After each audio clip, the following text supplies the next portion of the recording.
मनाली सिर्फ एक hill station है। देख पानी का जो इवेपोरेट होकर ऊपर जा रहा है ना बादल। हर साल हजारों लोग मनाली आते हैं। पर क्या हम इस जगह को सच में समझ पाते हैं? यह कहानी एक शहर की जो सिर्फ टूरिस्ट डेस्टिनेशन नहीं बल्कि एक इमोशन है।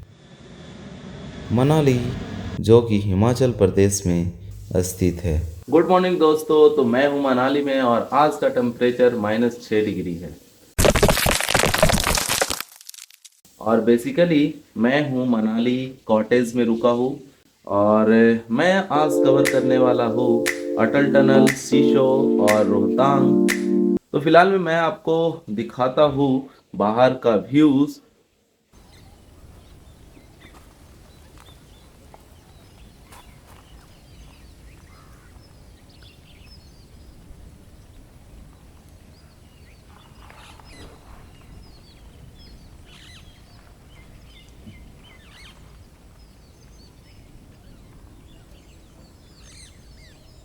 गाइस तो बैकपैक हो चुका है और अभी हम लोग निकल रहे हैं वादियों में। लॉक कर दो, हो गया।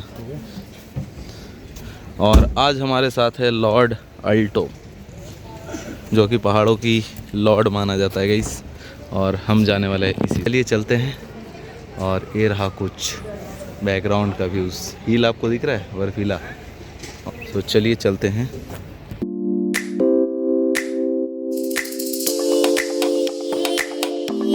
ब्यास रिवर के किनारे बसा एक छोटा सा टाउन।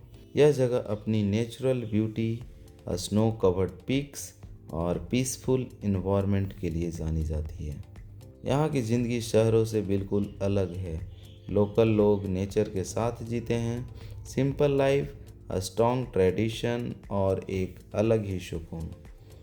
हर साल बढ़ती टूरिज़्म ने मनाली को फेमस तो बनाया, पर साथ ही चैलेंजेस भी लाए, जैसे ट्रैफिक। तो गाइस अभी फ़िलहाल के लिए हम लोग ट्रैफिक में फंस चुके हैं। और डेवलपमेंट की बात कर लें तो पहाड़ों पे बहुत तेज़ी से हो रही है। और ये रहा सब स्टेशन। बेसिकली इस सब स्टेशन का यूज़ मोस्टली जो अटल टनल है उसमें यूज़ हुआ होगा। तो अभी मैं अटल टनल पहुंचने के बाद मैं आपको दिखाऊंगा। और मोस्टली जो मनाली में कंस्ट्रक्शन कंपनी है वो BRO के अंडर में है। ये रोलर कैसे आया होगा सोमनाथ? ये रोलर ऊपर कैसे आया रे? कौन सा रोल? ये वाला देखना। अरे वो रोड चढ़ा रोलर। के लेके आते हैं ना। तो अभी फ़िलहाल के लिए मैं सूट खरीदने के लिए, सूट खरीदने नहीं, रेंट पे लेने के लिए उतरा था। और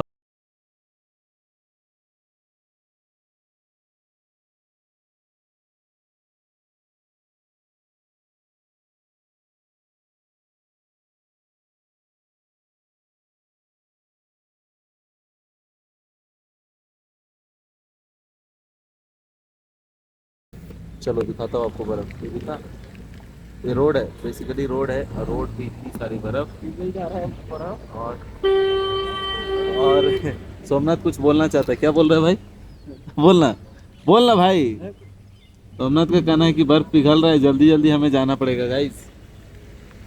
ये कोई ऐसी कुंडी है हाँ पिघल रही है ना। यहाँ की दुनिया और पली झाड़ी की दुनिया देख रही है।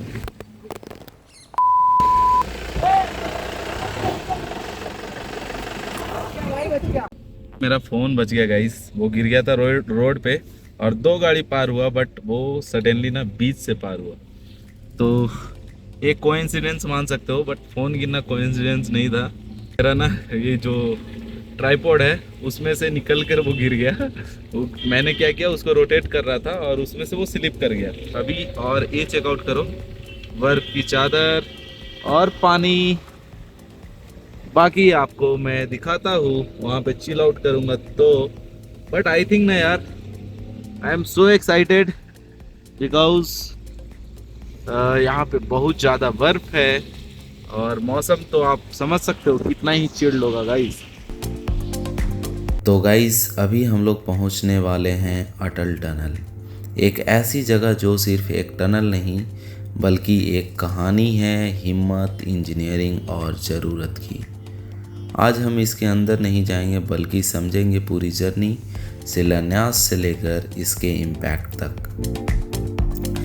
इस टनल का शिलान्यास हुआ था 3 जून 2002 को जब उस समय के प्रधानमंत्री श्री अटल बिहारी वाजपेयी थे। और मैं चाहता हूं ये परंपरा बनी रहे, ये प्रकृति बनी रहे।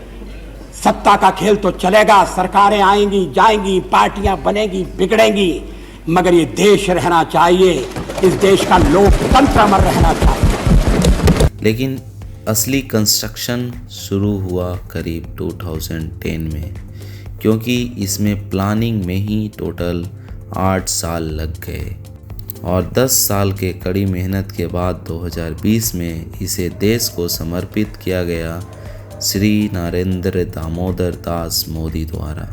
यानी कुल मिलाकर इस प्रोजेक्ट को कंप्लीट करने में टोटल 18 साल लगे, यानी 1 साल 8 महीने।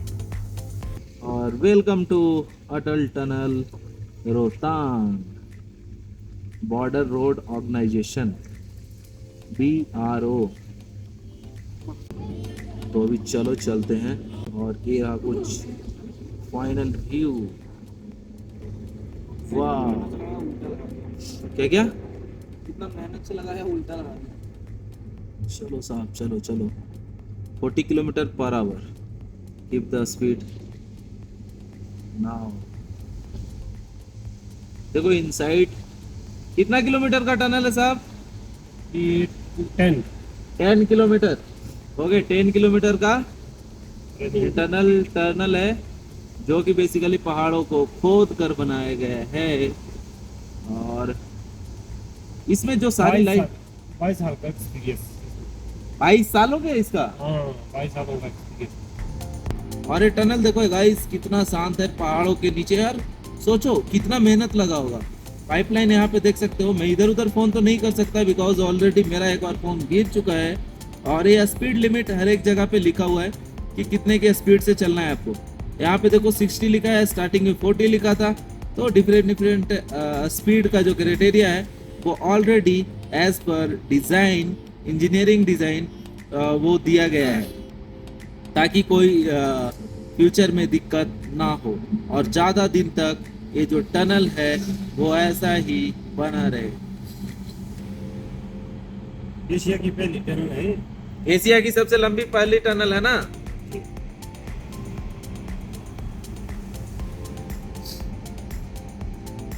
नाउ अब बात कर लें प्रॉब्लम एंड सॉल्यूशन की, कि आखिरकार ये प्रोजेक्ट बनाना क्यों ज़रूरी था।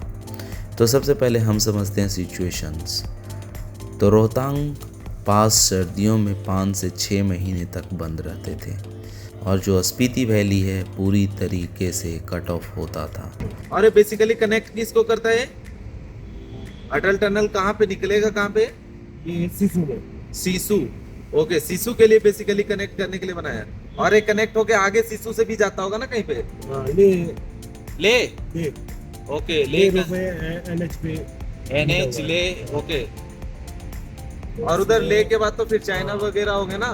बिल्कुल। इसमें जो हमारी ले की जो रोड की दूरी है हाँ। वो 46 कम हो गई है। ओके। हमारे को रोहतांग वगैरह नहीं जाना पड़ेगा। हाँ इसमें हमारी जो सुविधा है हाँ। वो धुंधी होके अटल से सिसु से सीधा केलोंग से सीधा दार्चा होके ले। ओके, यानी कि लेह का जो रास्ता था वो 46 किलोमीटर कम हो गया और ये 10 किलोमीटर का टनल बनाने के कारण, राइट। तो ऐसा हमारे ये सरकार भी रह गया कि भाई कोई इमरजेंसी के लिए हाँ। ये रास्ता खुला रहेगा। ओके रोहतांग तो हमारा 6 महीने बंद रहेगा ओके और ये 6 महीने नहीं रहेगा, क्योंकि इसमें BRO के जो भी है लेबर एम्प्लॉयज हाँ। वो तैनात रात दिन पुलिस। सोमनाथ, तूने गेस किया क्या? हर एक 200 मीटर पे ना यहाँ पे इमरजेंसी टेलीफोनिक लिखा हुआ है। मतलब व्यवस्था तो है भाई। और साथ में वहाँ पे देखिएगा ध्यान से ना तो इमरजेंसी गेट भी है। तो गाइज़ मैं आपको बता दूँ कि यहाँ पे एक इवैक्यूएशन टनल अलग से बनाया गया है जो कि सेपरेट है, जो कि इमरजेंसी में काम आएगा। और बेसिकली जो टेलीफोनिक जो आपका बूथ बना है हर एक 200 मीटर पे, उसका पर्पस ये है कि इंटरनली जब आप टनल में हैं और कुछ गाड़ी ख़राब हो गई या कुछ एक्सीडेंट हो गया देन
और कल के ब्लॉग में यानी कि नेक्स्ट पार्ट में मैं आपको दिखाने वाला हूँ कि उसके बाद हम लोग कोकसार गए और कोकसार जाने के बाद हम लोग ट्राई किया स्केटिंग और उसके बाद वापस हम लोग सिसु जहाँ पे अटल टनल है लेफ़्ट साइड में हम लोग गए और उधर हम लोगों ने जीप लाइन ट्राई किया, वो भी बर्फ़ के ऊपर से गाइस।